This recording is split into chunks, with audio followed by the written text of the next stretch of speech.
મોહનથાળ તો લગભગ બધાના જ ઘરે તહેવારમાં બનતો હોય છે અને બધાને જ ભાવતો હોય છે. તો આજે આપણે મન ભરીને ખાઈ શકાય અને શરીરને જરા પણ નડે નહીં તેવો હેલ્ધી ગોળવાળો મોહનથાળ બનાવીશું.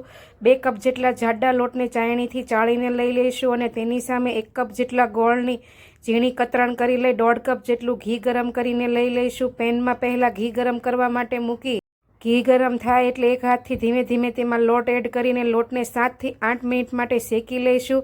લોટ શેકાઈ જાય અને સુગંધ આવવા માંડે અને લાલાશ કલરનો થઈ જાય એટલે 1 ચમચી દૂધ એડ કરીને ચલાવતા જઈશું અને લોટમાં સરસ એવો દાણો પડી જાય ત્યાં સુધી મિક્સ કરી દઈશું.